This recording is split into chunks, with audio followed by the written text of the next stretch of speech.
Allah wrote all the possibilities of your fate in Al-Lawh al-Mahfuz.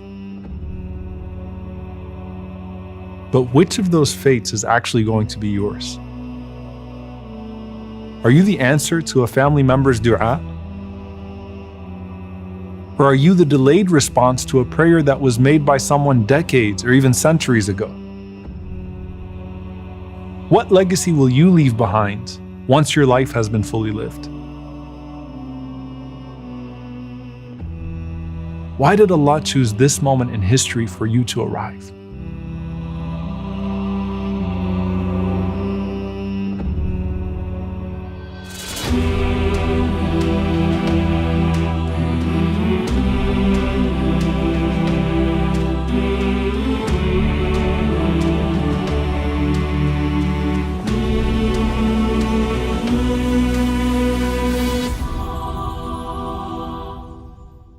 Maybe your parents and grandparents made dua for you, dreaming of your future success and happiness.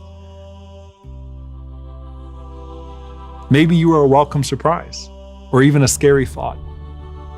However your conception was perceived by others, your existence was planned by Allah. He chose the environment that is perfectly suited for your personality and your potential. And He brought you into this world at a certain time, to a certain family, in a specific place, to fulfill your special purpose. Try to think of yourself as a light from Allah's decree brought to this world just at the right time, maybe even as an extension of the light of someone that came before you. Remember that gathering of Adam alayhi salam walking around and seeing people's light? Think of him being amazed by your light. Or even closer, remember that night when the Prophet ﷺ went up to the heavens on the night of Al-Isra wal-Mi'raj, and his whole ummah was presented to him? Imagine the Prophet ﷺ walking through his ummah and then coming up to you and saying, "What beautiful light you have." Or think of the dreams of those that came before us. For Ibrahim alayhi salam, it was the dream of this descendant who wouldn't arrive for thousands of years, but he was so worth it, sallallahu alayhi wasallam. And then sometimes the dreams get closer. Umar ibn al-Khattab radiyallahu ta'ala anhu, waking up one night with this huge smile on his face and saying, "Who is this child from my descendants that's going to fill the earth with justice after it's been filled with injustice?"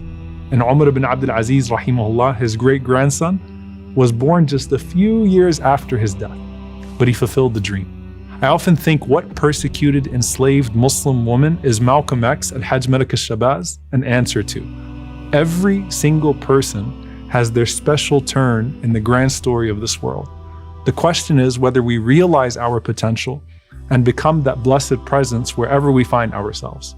When Isa alayhi salam was born, he said, وَجَعَلَنِي مُبَارَكًا أَيْنَمَا كُنْتَ, and Allah made me blessed wherever I may be.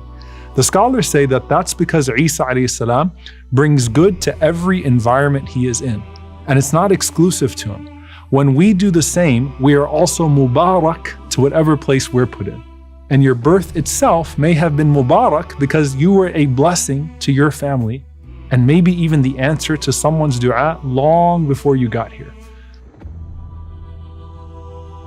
We arrive in this world with certain hopes pinned to us, and also darkness that precedes us, confronting us at every turn. It might be the darkness of a broken family. It might be the darkness of someone else's betrayal. It might be the darkness of oppression. Remember, the Prophet ﷺ called dhulm, dhulumat, darknesses. Allah subhanahu wa ta'ala illuminates the darknesses of this world through the light of His decree. He illuminates it through the light of His revelation. And then He illuminates it through the light of your deeds. That's what some of the scholars say, nurun ala nur is, light upon light. But we have to kindle that light inside of us. Otherwise, we become sources of evil ourselves. And that's when the darkness of this world actually becomes our darkness. In fact, we can become submerged in waves of darkness. ظُلُمَاتٌ بَعْضُهَا فَوْقَ بَعْضٍ إِذَا أَخْرَجَ يَدَهُ لَمْ يَكَدْ يَرَاهَا. Darkness upon darkness instead of light upon light. And you become so blind that you can't even see your own hand. But you choose whether to be a curse of your time or a blessing for your era. This is what the Prophet ﷺ meant when he said, "Fi kulli qarnin min ummati sabiqun." In every generation of my ummah, there are forerunners. It means to be, as the scholars said, ibn al-waqt, a child of the moment. And it's not just your moment, because our stories are all interconnected, even across time and place. Think of how many marriages almost didn't work out, and how many dangerous pregnancies in your lineage preceded your risky birth. And think of how unlikely your existence was. But Allah subhanahu wa ta'ala made it happen, because it's part of a bigger story. Maybe the reason you find yourself in a position to build this masjid in some remote town is because of the dua of a Muslim who passed by that town 100 years ago and said, Ya Allah, I hope there's a masjid there one day. Or maybe the millions of prayers of the oppressed people around the world is the reason you have the ability to be the answer to their cries for help. The Prophet ﷺ said, هَلْ تُنصَرُونَ وَتُرْزَقُونَ إِلَّا بِضُعَفَائِكُمْ. Are you given victory or sustenance except by how you treat your vulnerable ones? Being a blessing to someone else is a reason by which the decree for you becomes blessed. So as for the Prophet ﷺ himself, he said, أَنَا دَعْوَةُ أَبِي إِبْرَاهِيم. I am the dua of my father Ibrahim. And the glad tidings of Isa. And when he was born, sallallahu alaihi wasallam, in the darkest of eras, his mother saw a light that lit up the entire world to where she could even see the palaces of greater Syria. Now that's him, sallallahu alaihi wasallam. Rahmatan lil alameen, a mercy to all the worlds for all times. But why did Allah choose you for now? And what has Allah chosen for you now? ما ترك من الجهل شيئا من أراد أن يحدث في الوقت غير ما أظهره الله فيه. The one who wants there to appear in the moments other than what Allah has manifested is full of ignorance. Know Allah, then know yourself, then know your purpose, and then make the most of that moment. So many people look back at other periods of history and wonder, why wasn't I there instead? You had similar trials in some way, but in other ways you're completely different. Imagine how badly the tabi'een who just missed being able to live with the Prophet ﷺ felt when they realized they were left out of being Sahaba.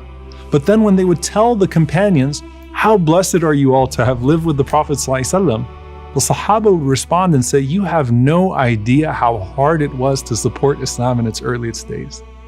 Do you really know that if you lived in that time, you would have been Abu Bakr and not Abu Jahl? Are you sure when you read historical episodes in the Quran, you would have been on the right side of that episode? Would you have been on the ship with Nuh alayhi salam, or with the majority of people that were actually mocking him? Would you have been ready to support Musa alayhi salam against a vicious tyrant like Fir'aun? Well, every part of history has elements of these stories, with all of their tyrants and trends. And you have to decide which character you are today. Because Allah created you for now, because that's what's best for you. To make the best of the moment, and transform it to be the best deed for your eternal life.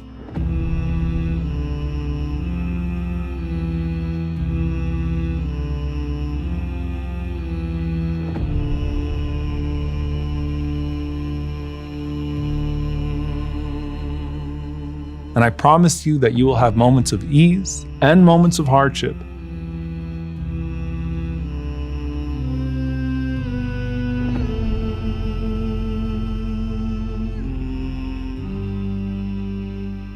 And then moments of blessing in the midst of a hardship that's actually greater than the test itself. And every single one of those moments was perfectly planned by the Most Wise, whether we see the wisdom in them at the moment or not. So what moments were planned for you?